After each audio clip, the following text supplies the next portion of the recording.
All right. So I just watched Big Time Gambling Boss. Now, like, this was one of the craziest movies I've ever seen. There was so many twists and turns in the last like 30 minutes that it was honestly crazy. So, for a quick rundown of what this movie's about, it's about a gang in Tokyo, 1934. And what happens initially is that the boss of this Yakuza gang, he has a stroke, and it's up to them to kind of appoint a new leader because he won't be able to continue on because he's kind of immobile now from the stroke. It's kind of like a death sentence almost. And initially they're like, oh, we want to appoint this guy Nakai, but he is like, no, it should be Matsuda because technically he's next in line. But then they're like, no, Matsuda's in jail, so that can't really work. It has to be you. And he still refuses. So they're like, okay, we're going to appoint this other guy, Ishido, to happen, right? And funny enough, Matsuda actually gets out not too long, maybe like a day or two after this decision is made. It seems like a day or two. And he's not really okay with this, and that kind of sets forward the plot in motion of this movie.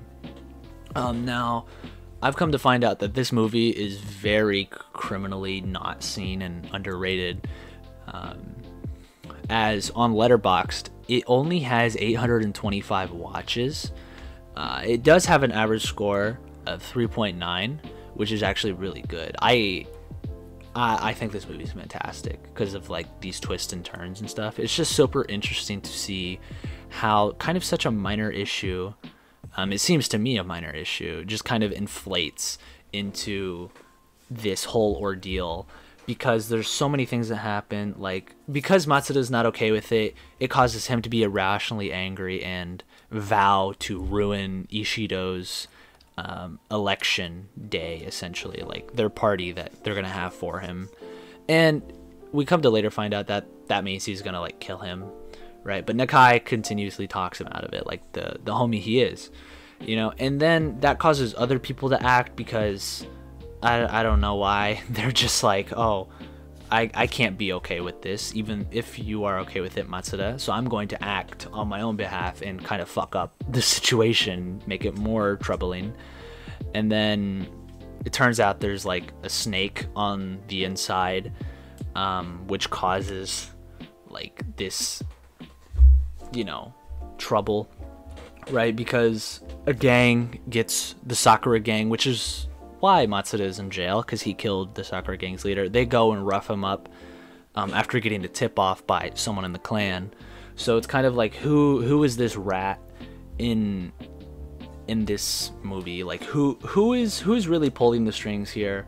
What is going on? Because it's clearly not Ishido, because us as an audience, we know, obviously. But like, what's exactly going on? And the further the movie kind of goes in, diving into these themes, and I don't even know if it's like themes, but the further the movie dives into it, the more it's just like, holy crap. And towards the end, just twist after twist after twist kind of just keeps happening. It's like, dude, what? This is like, I literally like leapt out of my chair watching this movie towards the end. I was like, yo, no way. Like, it was so crazy to me. Like, I simply just love this movie. For a quick second, the camera work was super interesting to me, something that I personally loved, because there would be these simple shots just from far away, from a certain distance, just focused on two characters, and they would be talking for maybe like a minute, and the camera just wouldn't change really at all. And I thought that was so cool, because nowadays, or just any movie really, you won't really find too much of that. Like, the shot will at least go into a close-up or move around a little bit while the characters are talking, but this one's just a stationary shot of like characters talking. It's used several times throughout the movie. Something I forgot to mention was that this movie came out in 1968. It was directed by Kosaku Yamashita, Big Time Gambling Boss. Yeah, it's just a kind of crazy movie, and like I said, it's criminally underrated. I actually found this movie on a website called Arrow. It's kind of a site for cult movies that are heavily underrated, no one's really seen, and it's a streaming service. No, I'm not sponsored by them, by the way. I just found it, and this was one of the first things that popped up because they just added it. So if you guys want to watch this movie, go find it on Arrow and watch it there, because honestly, it's pretty good. Like I said, this movie just has so many twists and turns, and is like actually kind of interesting to see how this kind of minor kind of issue in this Yakuza clan kind of inflates into this bigger and bigger thing. I'm honestly feeling a 5 out of 5 on this movie. I really enjoyed it. It's just super dramatic and a little bit over the top. Some of the acting performances are very over the top, and I do appreciate that, because it's like, oh, they're really into it. There was an instance where a guy from the Sakura clan was getting beat with a stick, and his cries and stuff was like, oh dude, that is, holy, you're really killing it here. Like, you don't see this acting anymore, you know. He might have been actually getting hit, I don't know, but it was just super good.